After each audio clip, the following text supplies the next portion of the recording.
What's up, guys? Welcome back to Michigan Muckraker. My name's Michelle. Today is April 26th of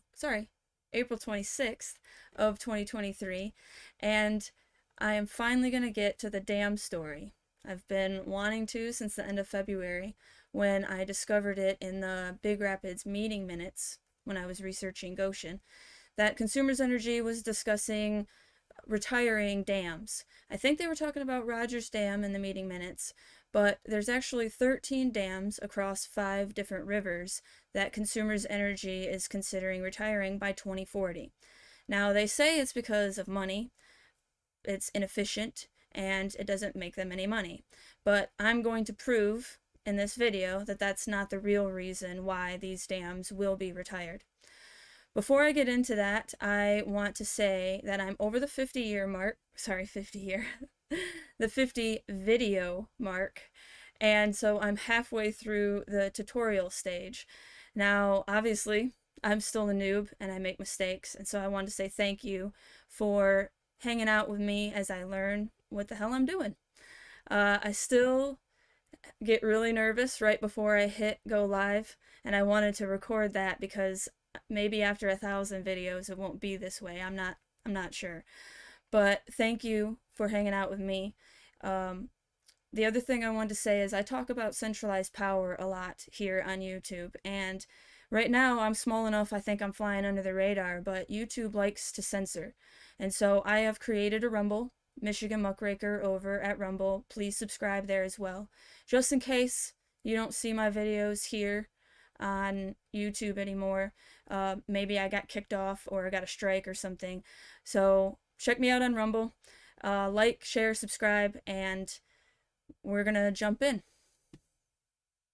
And we're gonna let 9 and 10 News tell us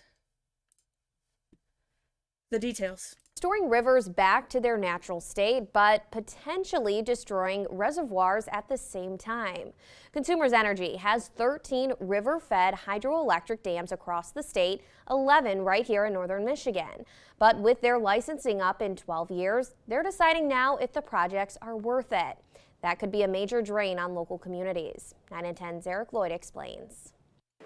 This is Croton Dam Pond. It's a giant reservoir sitting between the Croton Dam and the Hardy Dam with hundreds of homes right along the water. Thousands of people every year recreate here and dozens of businesses rely on it. For more than 100 years it has been sitting here. But now as Consumers Energy, the owner of the 2 dams, is deciding what to do with all their hydroelectric dams, there's a chance the pond may be gone for good. We're looking at, does it make sense to keep maintaining these, in a lot of cases, 100-year-old facilities. 100 years ago, hydroelectric dams were a wave of the future, high technology. Not so much anymore. All 13 of our hydros contribute about 1% of our electric portfolio. And it costs 31 times more to generate electricity at a dam than a wind farm. These dams are dams like Croton and Hardy or Hodenpyle and Tippy. Consumers is losing money on these facilities, but understands the impact they have beyond that. So now each dam has 4 options. Relicensing and continuing generating electricity with those, selling to a third party, removing the dam completely from the river, restoring it to its natural state, or replacing the dam with an alternate structure that maintains some level of reservoir. This fall, they held community meetings to get public comment. For the next 6 months, they will conduct an impact study and be one step closer to a decision on each of their 13 dams. They're going to be looking at each individual dam, having a special report for each one of those individualized. In Newaygo County, Eric Lloyd, 9 and 10 News. Okay, so I will be looking out for those impact reports, of course. It's very concerning, obviously, anyone who lives on these rivers, which we're going to get into this NPR news that came out November 17th of 2022 that's going to tell us the 5 rivers and all the dams. But before I get started, I know NPR, and you should know as well, they are funded by the government, and so this is propaganda. But if you know it's propaganda, then you can still learn some truth. You can learn something from these articles. So we're going to jump in with keeping that in mind. Just west of this tiny town near Oscoda sits one of six hydroelectric dams that tamed the Sable River a century ago to supply power to a growing population. At the time, before policy had caught up to the environmental consequences of dams, the impoundments seemed like miracle assets delivered emissions-free power as reliably as a river flows. The ponds they created became destinations for boating, swimming, and fishing, fueling tourism in a part of the state with limited jobs. But fast forward a century, and the same structures have become expensive, environmentally costly assets that deliver negligible amounts of power at a premium price. Why haven't we put any money into this power? I mean, we're copying the beaver, so it is natural. Dams are a natural part of the world. If you actually think natural science, not what these globalists are thinking. But yeah, why haven't we invested in research and development to upgrade our dams to make them more efficient?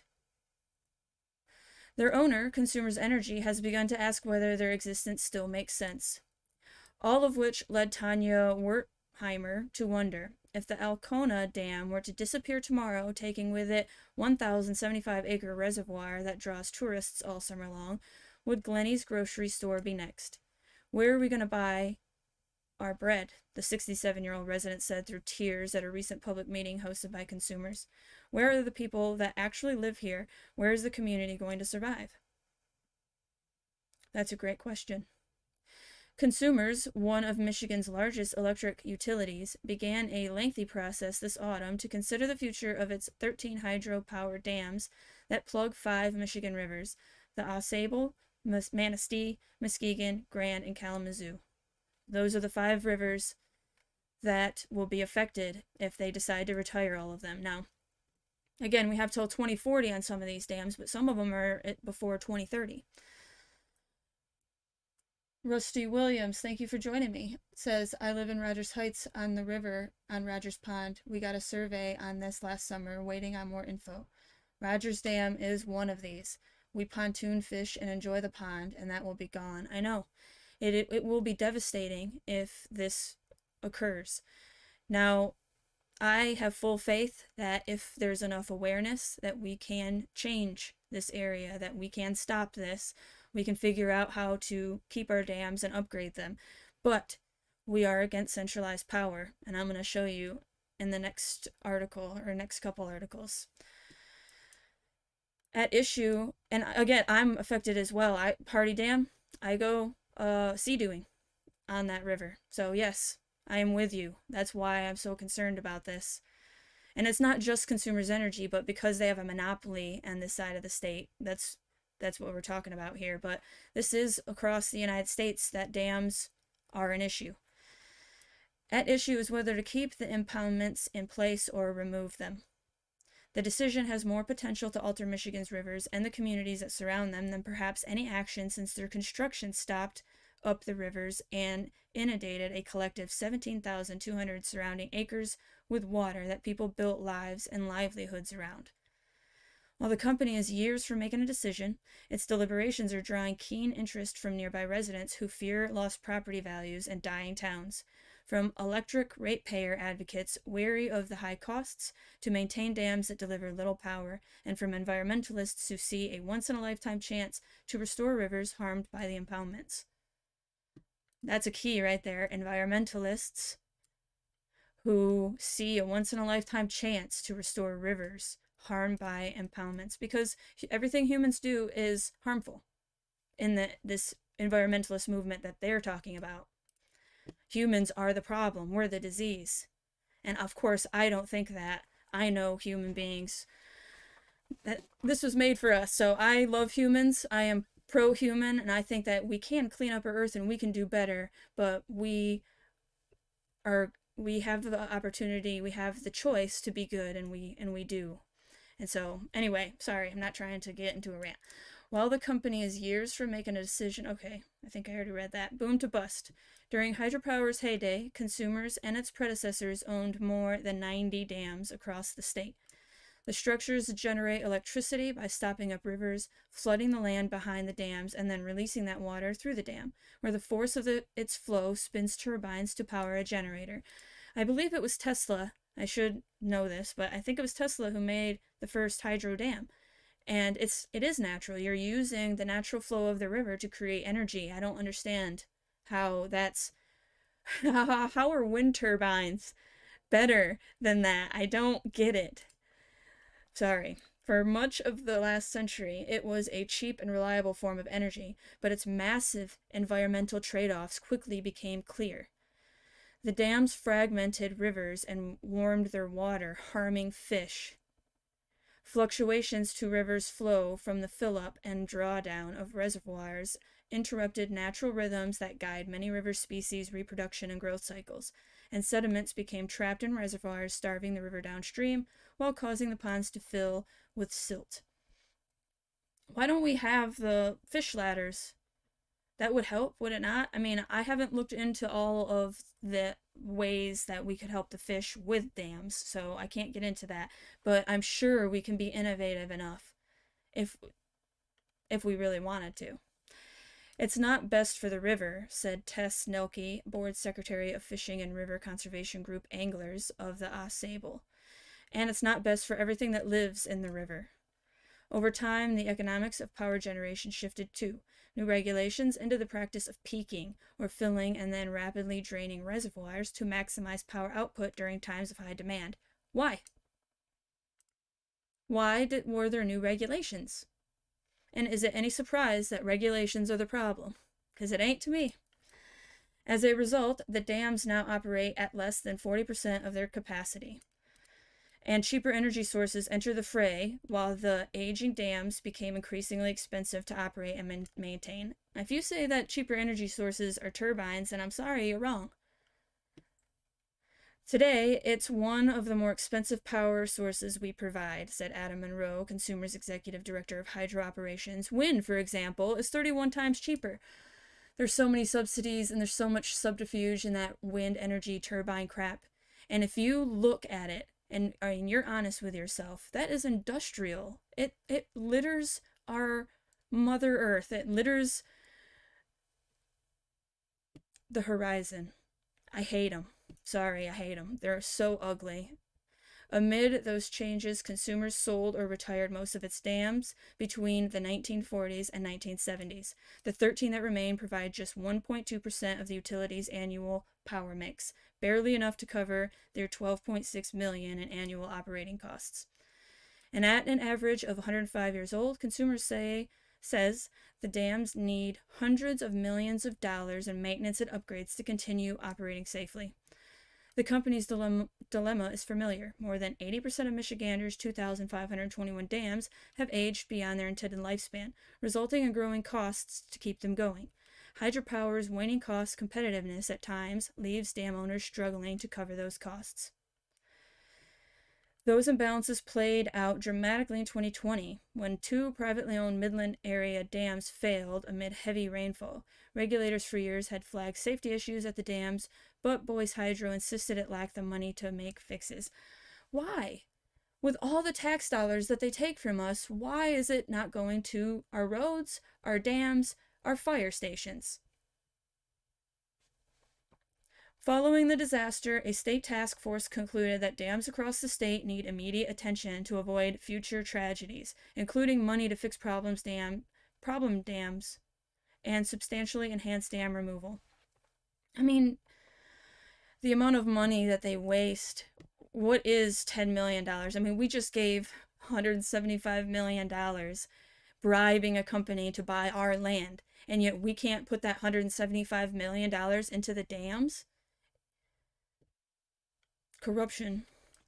Federal regulators consider Consumers' dams to be in satisfactory condition, with none of the alarming deficiencies that plagued the Midland dams. But licenses for 11 of the 13 dams will expire in 2034, putting the company on a timeline to decide whether it's logical to make the investments needed to keep them safe for the future.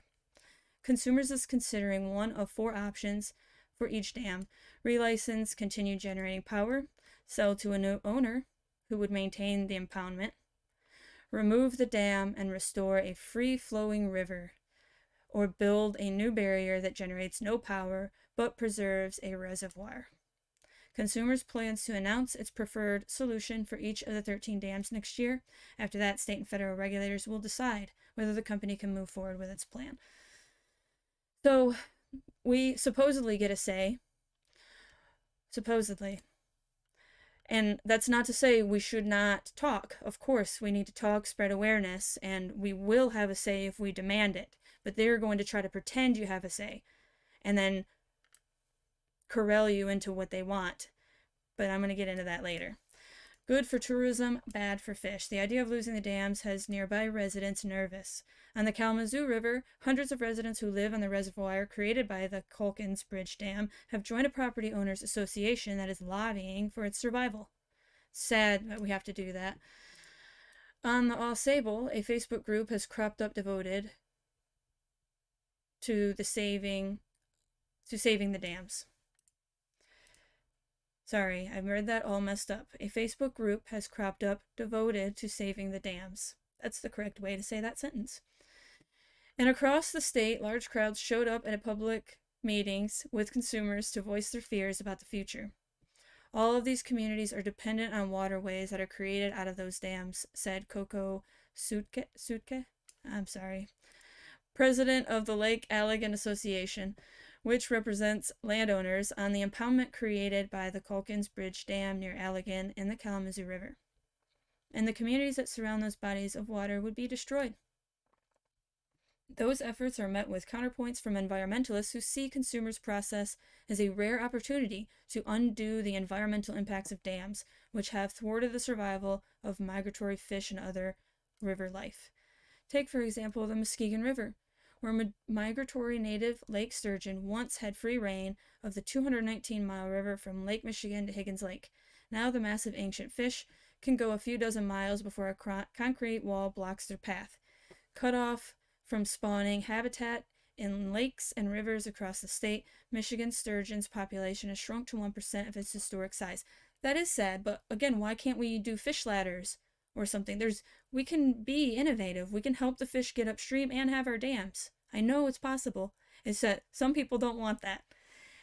And yes, if you were to take out all the dams, said Scott Faulkner, executive director of the Muskegon River Watershed Assembly, you would have a fishery that some have estimated is 50 to 100 times more productive than if the dams were here.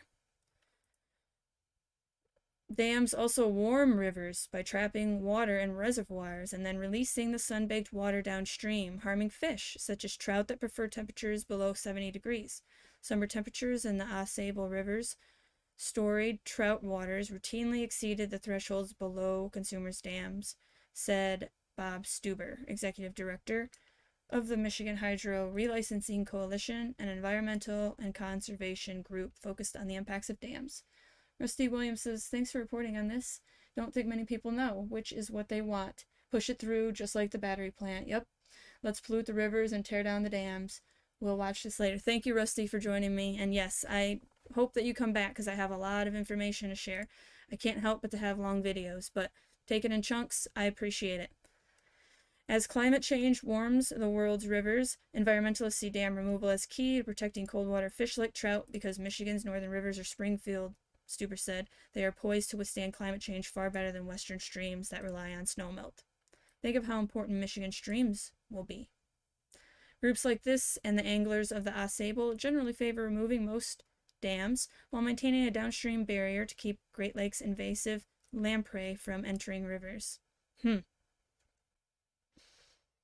That's something to consider, though. How would you keep invasive lamprey out? See, I'd have to do more research. I understand that. Just throwing out ideas. Michiganders pay to offset the dam's environmental impacts. The Michigan Department of Natural Resources spends $1 million annually to stock salmon and trout in the Muskegon and Unsustainable, where State Fisheries Chief Jim Dexter said heat from dams puts waterways in a marginal category for trout survival. The DNR prefers dam removal wherever feasible, a position it made known in an October 21 letter to Consumers Executive Director. James McCormick, supervisor in Curtis Township, which includes Glenlee, and is familiar with the statistics on the dam's environmental trade-offs, but he has a few of his own. 86,000 people come to recreate on the Alcona Dam's reservoir each year, including those who fill up the township's 450-site shoreline campground all summer. Those tours frequent nearby canoe liveries and corner stores, restaurants, and motels. Without them, McCormick said, communities surrounding the dams would wither. What if that's what they want? What if that's exactly what they want? The river might be a better place to fish, she said, but there wouldn't be anybody around here to fish it. Any dam removal of the Ausable would likely also change the river's annual canoe marathon, a storied, nonstop dash from Grayling to Oscoda. From the perspective of a weary paddler, the dams are everything, said Phil Wheeler, the Ausable Canoe Marathon spokesperson. Racers exit their boat to portage over each dam's embankment, an opportunity to stretch legs cramped from hours in a canoe. As a race organizer and lifelong resident of the area, Wheeler said he has grown used to the dam's existence, but as a business owner, he can relate to consumers' conundrum. They're not in business to give away money. Yeah, well, again, I would give my taxpayer dollars to that rather than the public school system, because public school is government school. They're not in business to give away money, yeah. Yeah, that's, again, it's anti-human at the root of the root, because it's fish over humans, and I think that we can coexist. I absolutely know that we can. But we just have to spend our resources towards doing that instead of corralling us into cities out of the country. If they stay, who would pay? Here we go. Consumers officials spent the fall making the rounds to communities surrounding the dams from Newaygo and Big Rapids on the Muskegon to Messick. Sorry if I'm saying that wrong. I don't know every town in Michigan. And Breathen on Manistee, assuring residents that the company has made no decisions yet. We recognize that there's other values to these facilities than just the megawatts, said Marianne. I'm sorry. Slow down. Marianne Walter, a senior engineer at the company. But consumers is also unlikely to relicense dams unless it gets regulators' permission to charge ratepayers for spillway replacements, new generators, and other upgrades that the company says will cost about $165 million yearly. That's far from certain. The Michigan Public Service Commission regulates the rates that utilities charge for electricity, a process that invokes asking whether utilities' proposed investments are reasonable, prudent, and necessary, Commission Chair Dan Scripps says. That process focuses on ensuring reliable electricity at fair rates, leaving limited room to consider the environmental consequences of dams or their benefits for nearby communities. An environmental and ratepayer advocates have signed. They'll be watching closely, ready to object to any effort to stick consumers, ratepayers across Michigan with costs to keep a dam around, primarily because of its reservoirs benefit lakeside residents or neighboring communities. What do you mean? Like, a lot of people go up north. People that live in Lansing and Kalamazoo and Grand Rapids, of course, they go up north to enjoy the rivers up north. They go camping. I mean, it's not the people that live around here that camp at Oxbow, Big Ben, I can't even think of any more. What is that? I'm sorry.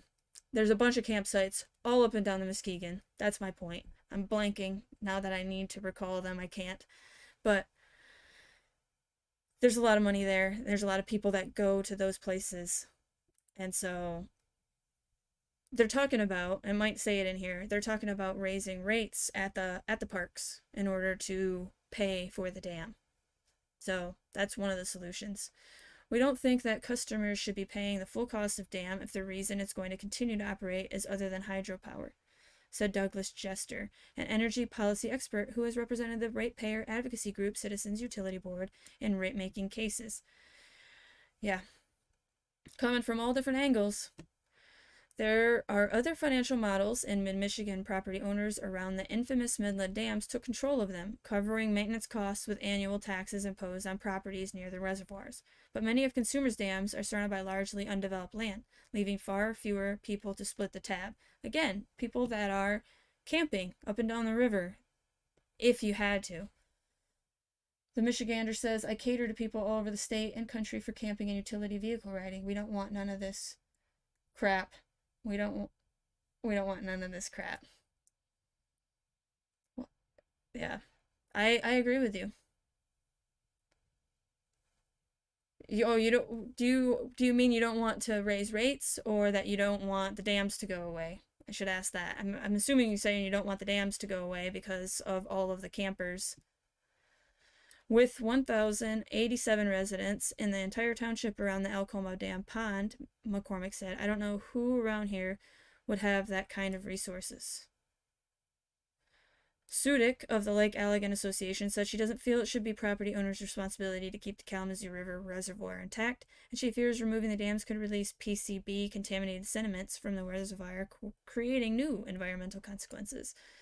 Yeah, I mean, basically, here's the thing. We have no idea. If we take away all these dams, we don't know what would happen. Now, eventually, the earth does fix itself. You know, time heals all wounds, even for the earth.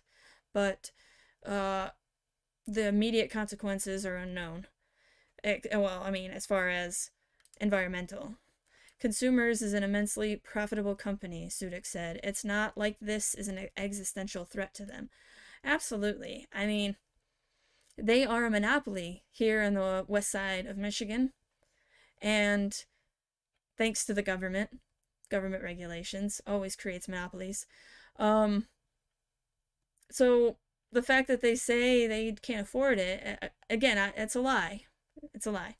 Faulkner with the Muskegon River Watershed Assembly sees both sides of the argument. He spends his days advocating for the river's health and believes an undammed Muskegon River would produce a fishery on a world stage level. But he also lives on Croton Pond, the impoundment created by one of Consumers' 3 Muskegon River dams. His daughter learned to swim there. His family goes pontoon riding daily. And his property value benefits from the dam's existence. If the dam goes away, Faulkner said, I'm in the same boat with everyone else. No boat. That's what you're in. No boat. Viewing consumers eventually exit from the hydro business as inevitable. He and his colleagues have begun working with Muskegon River communities to envision a future that doesn't involve the dams in their current form. Oof. Maybe Rogers Dam, the oldest of the Muskegon, could be replaced with a free-flowing river ringed by parks and a golf course. Perhaps Croton and Hardy Dam stays put, but with new fish ladders to get migratory fish past upstream, and better technology to cool the water coming from out of the impoundments. Yes! In a perfect environmental world, all of them are gone, and we restore the river to its original form, Faulkner said. That's not a perfect world for property owners, but it's a perfect world for the World Economic Forum.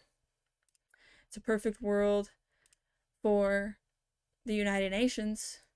I'm going to show you this really quick. This is from News Channel 3. Lakefront homeowners worry as Consumers Energy considers removing the dam. I'm not going to, most of the information in this article was in the other one, but there's something down here that I wanted to share.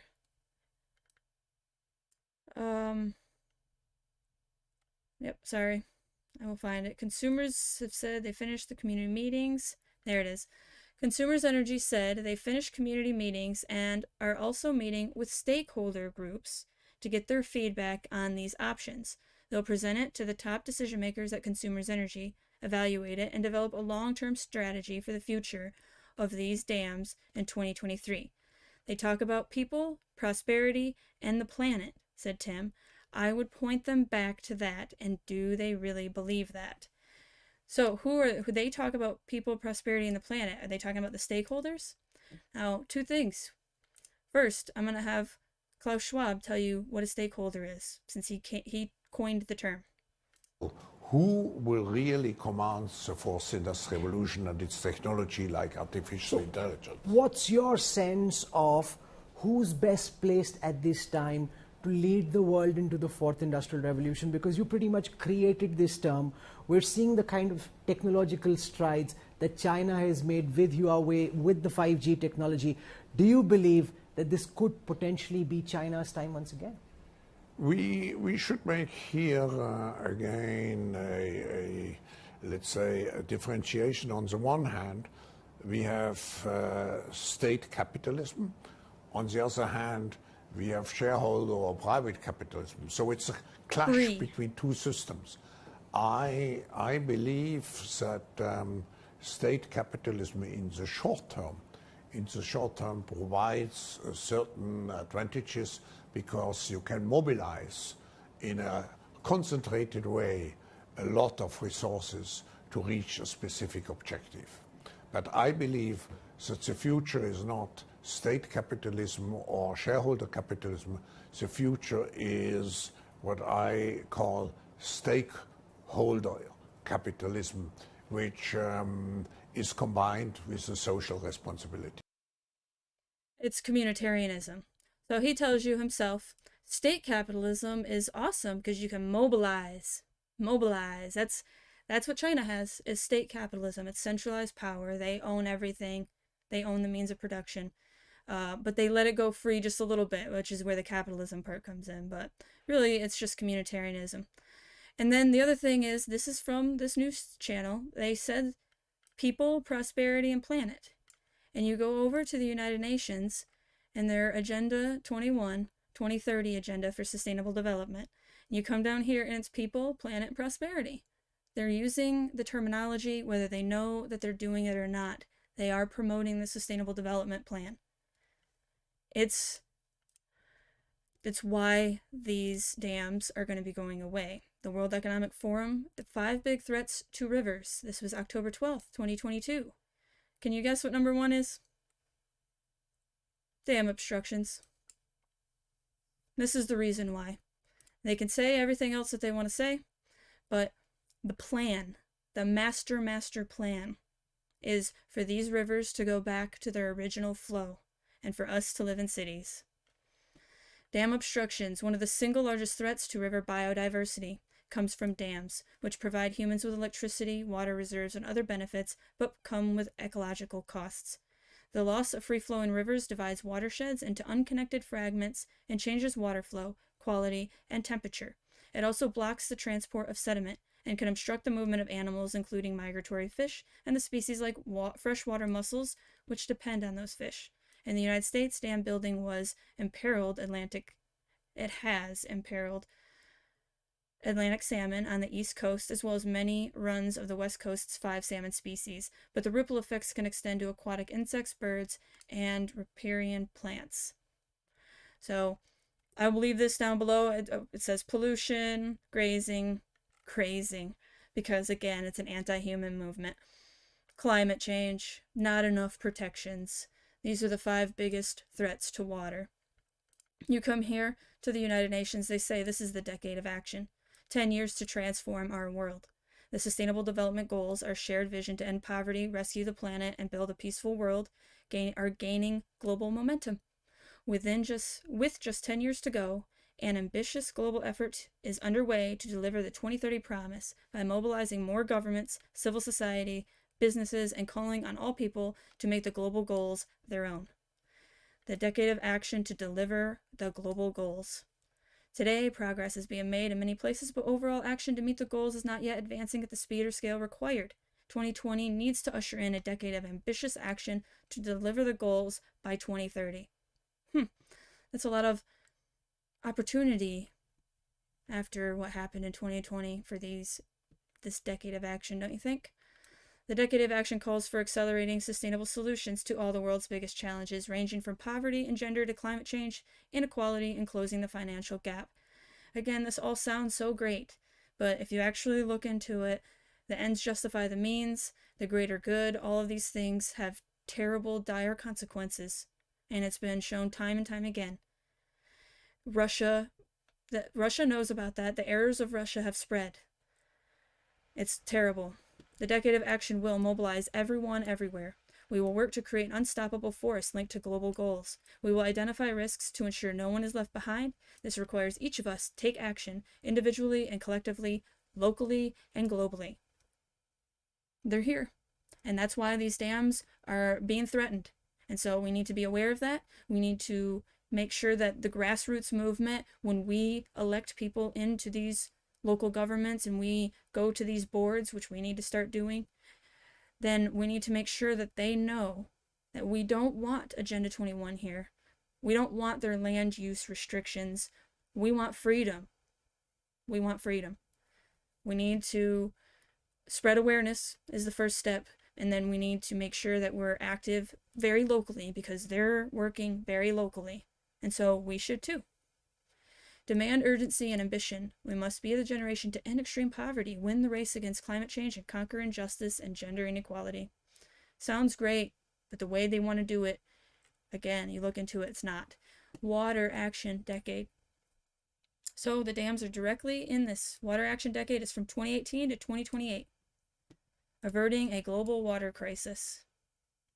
And the United Nations and the World Economic Forum in 2019 made a pact saying we're going to get these goals in place by 2030. So the fact that they're both saying the same thing, to me, indicates what's really going on. You let me know.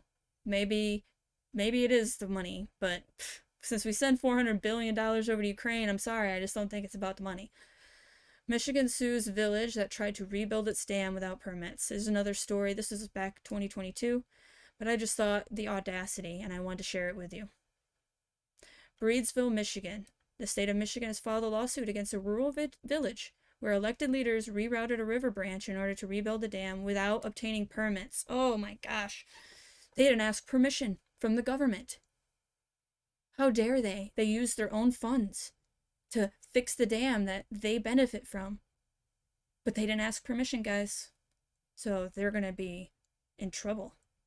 On February 4th, the Michigan Department of Environment, Great Lakes, and Energy, EGLE, sued the village of Breedsville, a tiny crossroads in Van Buren County, where a 171-year-old dam on the south branch of the Black River burst in 2008. Regulators say officials engineered a fix without obtaining permits, which state law requires for any dam repairs or construction work that takes place in a river or in wetland areas which are close or connected to an inland body of water. Because EGLE is the left fist, whereas MEDC is the right. Centralized government here in Michigan. The agency wants an Ingham County judge to make the village remove armor stone and fill dirt from a side channel next to its park, restore wetlands that existed before the earthwork, and potentially pay fines occurring at $60,000 per day. It's unbelievable. You don't have any freedom in Michigan and in the United States, anywhere that they're implementing Agenda 21, because it's against private property. The village of Breedsville has had years to properly address the environmental concerns created by its improper response to the dam breach, said State Attorney General Dana Nessel in a statement. We will continue to work with our client agency to ensure appropriate action is taken to protect that area and the community from additional damage. Nessel's office announced the filing Tuesday, February 15th. Village officials declined to comment when reached by phone. Village clerk Linda Norton referred calls for village resident Stephen Rokesta to an attorney in Portage, who did not immediately respond to a request for comment. According to Nessel's office, EGLE told village leaders in 2008 that rebuilding the failed dam would require a state permit. The breach occurred during a rainy fall that caused rising waters on many rivers across southern Michigan. Floodwaters did not threaten homes in the village of about 240 people. The dam was built in 1837 and had formed an 8-acre pond. We don't know what the damage to the mill pond will be, but we are hoping to bring it back to normal, village president Wayne Hammond told the Kalamazoo Gazette at the time. Hundreds of geese and other wildlife stop here every year. It is a real tourist attraction. You see, nature will work around humans because it's intelligently designed. So we dam it up, and there might be some loss in one aspect, but then there's gain in another. And balance will always be there. It'll always find its way because the universe is about balance. That's according to Oh, I'll think of it in a minute. According to state documents hosted in online Michigan Waters database, EGLE inspectors began to step up scrutiny in Breedsville 2 years ago following a complaint.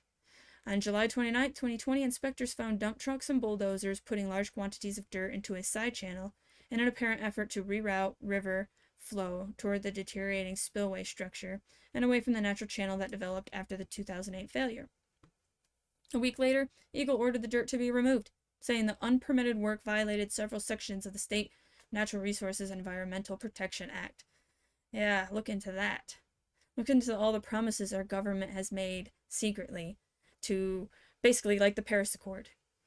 It doesn't have to be the Paris Accord. There's several different ways that governments, including Grand Rapids, the city of Grand Rapids, have promised to reduce carbon emissions, decarbonize by 2050.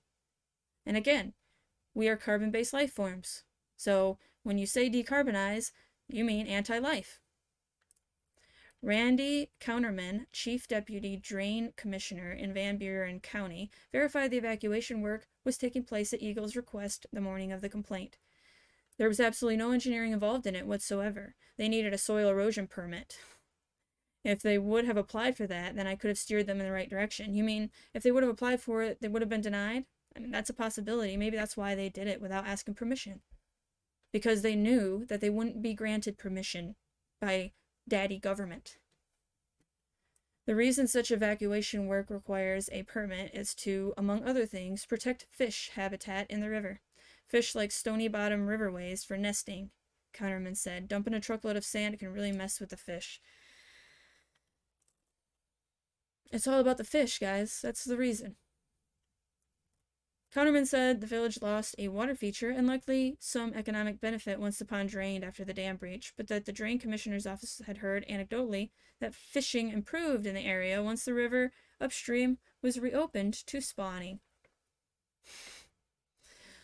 So, yeah, the birds don't matter. They'll find someplace else, but the fish won't. He's unsure why local leaders thought rerouting the river through a deteriorating spillway was a good idea. Any contact I tried to make with them, including stapling a notice to the front door of their office, they never responded to anything I sent them. Again, you gotta wonder why. State inspectors visited the site again on August 21.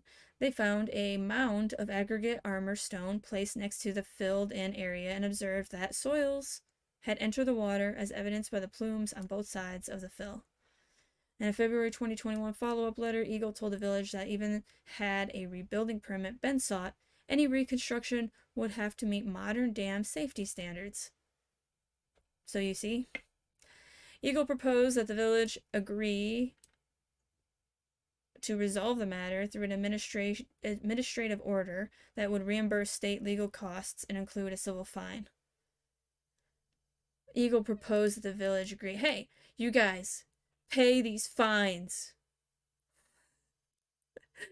Last July, EGLE visited the site again and found a substantial amount of woody debris accumulated behind the concrete spillway bays, which it attributed to increased volume and velocity of flow through the dam due to the unpermitted fill in the side channel. In September, another EGLE inspection found another 180 feet of armor stone had been placed along the riverbank at the park, in the river itself, and in nearby wetlands. In an October follow-up, EGLE noted that village had violated 5 different sections of the NREPA law and threatened to pursue escalated enforcement options. Ooh, this poor village. Big government has its eye on you. The case is assigned to Judge Wanda Stokes in Ingham County Circuit Court. It makes me worry about the dam in Morley. That cute little town. It's very small. That's true. But there are people that live in Morley and enjoy that pond, and that dam needs to be fixed. Do you think that EGLE's going to allow it? I will pray for it, but I don't have high hopes. So, a couple more. I'm just going to read the headlines just to show how many different people are reporting on this. The Guardian. World's largest dams could lose a quarter capacity by 2050, says UN. Study suggests thousands of dams clogged with sediment pose a threat to water supplies. So you have that angle. Then you have 10 reasons why hydropower dams are a false climate solution. This is International Rivers, which is a partner of the World Economic Forum. Climate change is making dams unreliable and risky. Dams produce significant amounts of methane. Hydropower climate calculation doesn't add up. Hydro dams are falsely marketed as a sustainable climate solution. In September of 2021, IHA made its pitch for scarce climate dollars to subsidize the hydropower industry, pledging that all new hydropower projects must meet its own hydropower sustainability standard. This commitment to ensure sustainability for hydropower dam projects, however, falls flat on its face when one considers the fact that all sustainable hydropower projects pushed by IHA members in 2020 did not even meet their definition of sustainability. A report called Water Yearbook for 2020 stated that most of the hydropower development in the world is unsustainable and proceeds at the expense of sustainable development objectives. A report, Water Yearbook. Look into them. Are they funded by the World Economic Forum? You have to follow the money. You have to see who are these people really working for, because they can make up science. They do all the time, just to justify their narrative, okay? Dam projects often violate human rights. This one. Large hydropower projects have serious impacts on local communities' rights, according to 2000 WCD report. Dams have displaced at least 40 to 80 million people and have negatively affected an estimated 472 million people living downstream over the years. Hydropower companies often violate the rights of indigenous peoples to their lands, territories, resources, governance, cultural integrity, and right to free, prior, and informed consent. It's amazing that they say this while they rape the earth of lithium and destroy the rights of indigenous people of all their water. As we speak, they're doing it right now, pushing the electric vehicles, which take 1,000 times more cobalt than, and that's another area that's indigenous people are being enslaved. It drives me nuts, because they sit there and say they care, and then it's going to displace 40 to 80 million people. How about all the people that live on the river now that the dams have been built since the 1800s? Those people are going to be displaced. It's hypocritical. They're hypocrites. Last year's guilty verdict in the assassination of indigenous leader Batera Caceres by the former head of a dam company in Honduras highlights the danger faced by people opposing hydropower dams. Wow. The impact of dams on indigenous populations continues unimpeded, despite the key role that indigenous people play in protecting 80% of global biodiversity and leading the world in preventing carbon emissions in their territories. Prove carbon's bad, and again, you are destroying biodiversity as we speak. I mean, I get this Wired magazine, okay, and on the front, this rock holds ingredients for an EV battery. Should we tear up the seafloor to get it? You want to talk about destroying biodiversity? It's amazing. They say, yes, I lost the place. It's amazing. I'm going to get to this in another video that I have, but they are willing to risk destroying the bottom of the ocean, the biodiversity that's there, in the name of saving biodiversity. That it says it. It's this one paragraph. It says we need to save biodiversity, and the next paragraph said this could destroy the biodiversity. It's amazing. New hydropower is expensive and ill-suited to deliver energy access. Free-flowing rivers help mitigate the climate, biodiversity, and water crises. Dams do not. There you go. Alternatives are more affordable and are driving the energy revolution. Right. More affordable. You're talking about solar panels that take up acres and acres of what used to be farmland with a bunch of digital panels. You're talking about technology taking over nature, and yet that's supposed to be green. Expanding hydropower is incompatible with efforts to address the looming biodiversity crisis. The destruction of nature is at the root cause of multiple crises. You know, I want to say too, Wired magazine is, I would say more of a lefty, I don't know, for sure. It's not, they're for electric vehicles. They're for the green movement. And yet, on the front, it says that they're talking about tearing up the seafloor for an ingredient for an EV battery.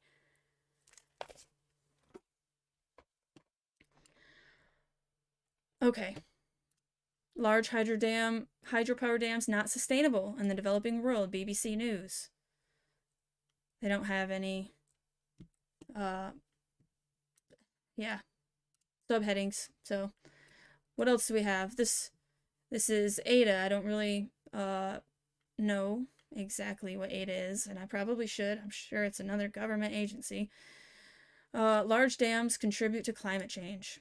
Construction and operation of large dam causes emissions of CO2. So does the wind turbines. So does the solar panels. And again, prove CO2 is bad, especially in tropical regions. They emit methane from the large amounts of decaying organic matter retained in flooded reservoirs. The greenhouse gas effect of methane is 20 to 40 times more powerful than that of CO2. Real quick, I think I have it here. Methane. Methane provides a great environmental benefit, producing more heat and light energy by mass than other hydrocarbon. Now, why would you be against heat and light? Light energy. I think light energy is better than dark energy, right? You go over here, look at solar geoengineering, which Bill Gates is funding, is a type of climate engineering in which sunlight, solar radiation, will be reflected back to outer space to limit or offset human-caused climate change. Can you imagine that for a minute? We are spraying metals in the air to reflect the light, to block the sun of God. We are spraying metals into the air. And that is supposed to be offsetting human-caused climate change by adding more human crap into the sky, which who knows what we're doing? If you really think about it logically, it absolutely makes no sense. The sun is good. Being warm is good. More people die from freezing, from being cold, than from being warm. There are natural cycles. It's such hubris to think that we are the ones destroying the earth by breathing. 0.04. That's how much carbon is in the air. It's really it's a big lie. Okay, why aren't we looking into more hydropower?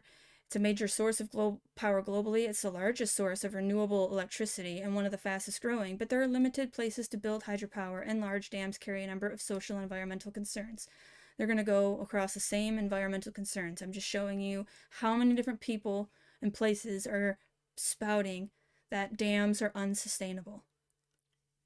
This is power, the hydropower industry sustainability conundrum. Hydropower makes up the majority of world's, energy capacity. It's not necessarily an environmentally friendly form of power. However, groups are working to improve hydropower technology to make it more sustainable. As we should. Is hydropower sustainable? Some experts question whether hydro is truly an environmental friendly form of power generation. There are significant environmental impacts associated with dams and hydroplant operations, yes.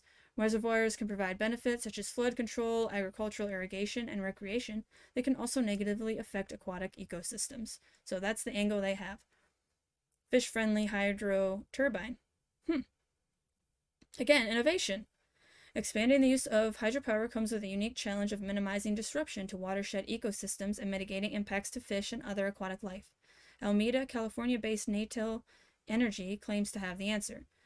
The company says its restoration hydro turbine design enables sustainable, climate-resilient, low-cost hydro by combining approaches used to restore watersheds, remove dams, and build new recreational features such as river surfing, waves, and whitewater, with fish-friendly, compact, modular power generation. That sounds interesting, to say the least.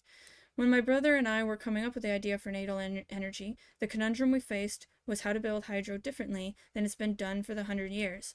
Yes, we should think about that more. Again, dams are natural. We just copy the beaver.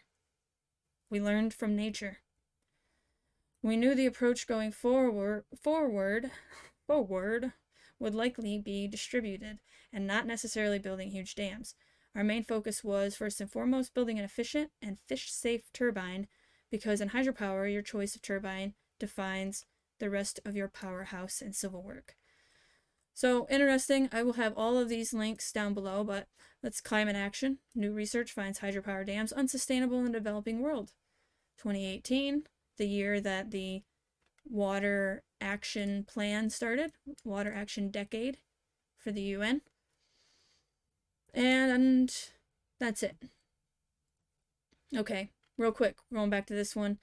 Dams contribute to climate change. They make adaptation more difficult because of the cost, overruns, delays, and economic damage that they entail. Because of the long time it takes them to become operational, which makes them an inferior solution to the urgent energy crisis that they are intended to tackle. Yeah, the UN has been warning about an energy crisis, or rather climate change crisis, or some kind of crisis, since you can go back to the 80s. I'm sure you can go back even farther, but I've seen the 80s. I remember when I was a kid and they talked about acid rain, and I was literally afraid to go to sleep because I slept on the top floor, and I thought acid rain was going to burn through. I was like 9, okay? And I was terrified to go to sleep because acid rain was going to burn me, would burn through the roof and get me, which obviously is crazy, but it's just what they're doing with this fear-mongering to children especially. I mean, I feel bad for Greta. She's been brainwashed from a very young age, and she's been a pawn in a scheme. And so we must pity her. Because they cause great and irreparable environmental damage, because their inadequate implementation generates human rights violations and impoverishment of communities. Really?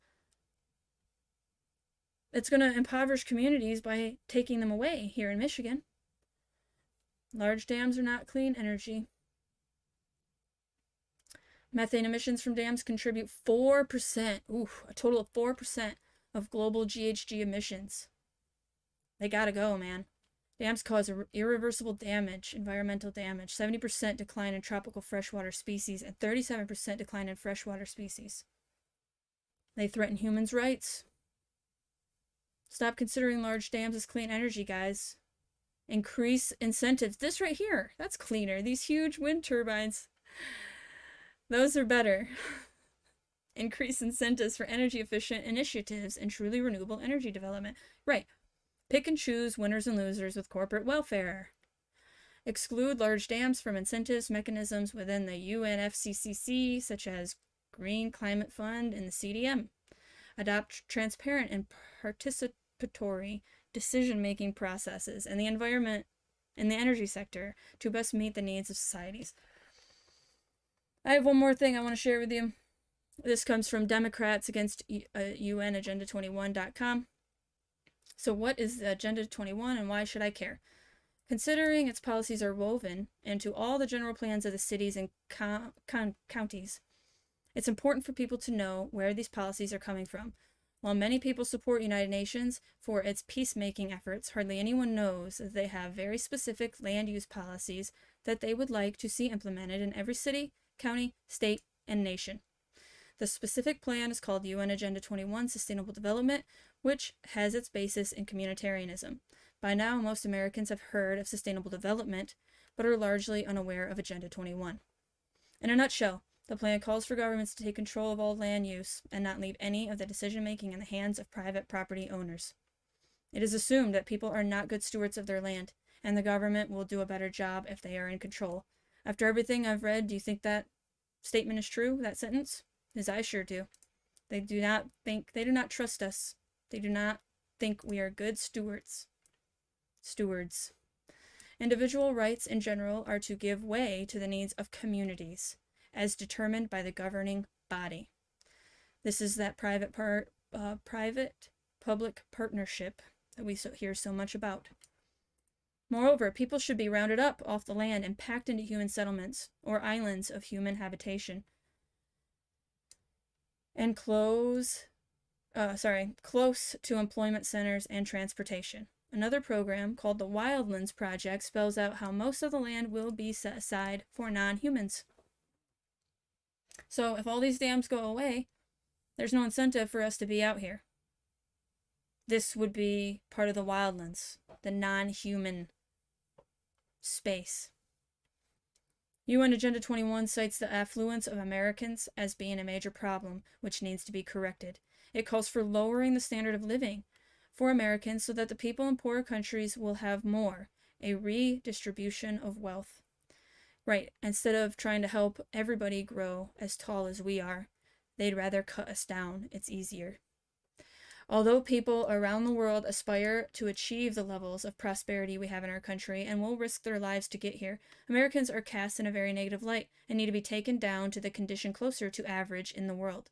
Only then, they say, will there be social justice, which is a cornerstone of the UN Agenda 21 plan.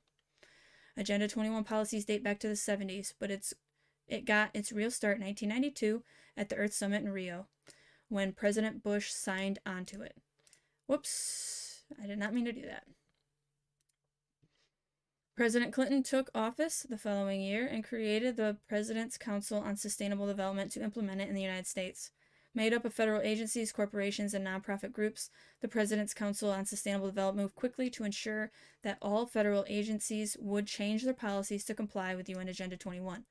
A non-governmental organization called International Council on Local Environmental Initiatives is tasked with carrying out the goals of Agenda 21 worldwide. If you look at it at the website, this website, Grand Rapids, Holland, Kalamazoo, Lansing, they are all signed up for this environmental initiative. They are all participating. Remember, UN Agenda 21 Sustainable Development is a global plan that is implemented locally. Over 600 cities in the U.S. are members. Our town joined in 2007. The costs are paid by taxpayers. Grand Rapids joined in 2021 after the Great Reset began.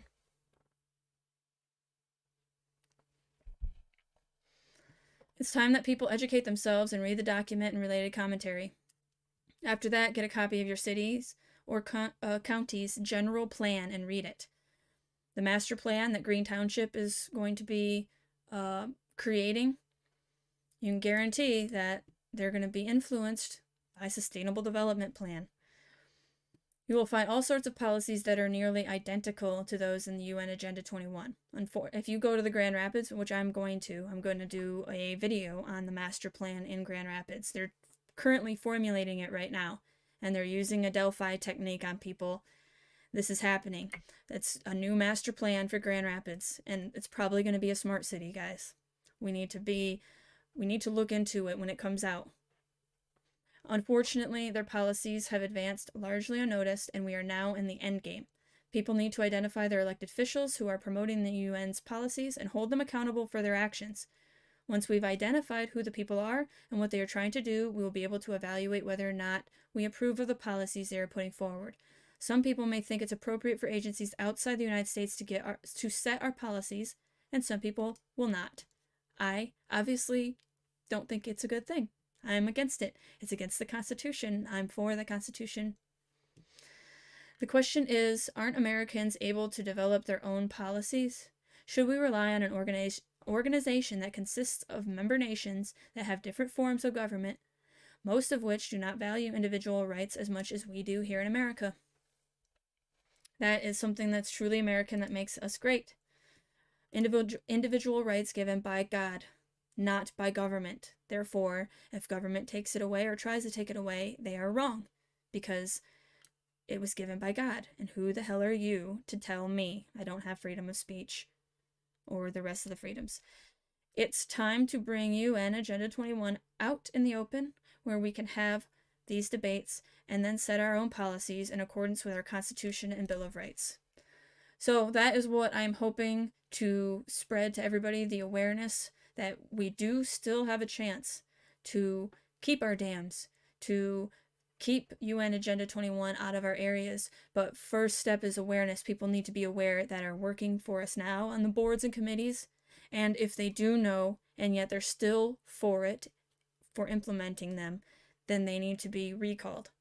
And if we do this in every township, I know it's a lot, but this is what it's going to take to keep our freedom, because it's close now.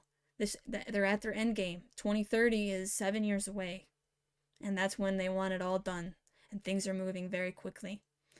So spread this video, share it with everyone you know. If you live by a dam, if you care about going up north and being recreational and swimming and tubing on Muskegon River or any of the rivers that I named, then share this video with people and make them aware that we still have a chance to do something, but we need to use our voice and we need to understand what we're talking about. So I really appreciate you guys hanging out with me. I know that my videos, again, can be long. Take them in chunks if you have to. There's so much information that I want to get out and so little time. So I'll see you guys in the next video. I might have one later today. Otherwise, tomorrow morning I will drop another video. Thank you guys for hanging out. Like, subscribe,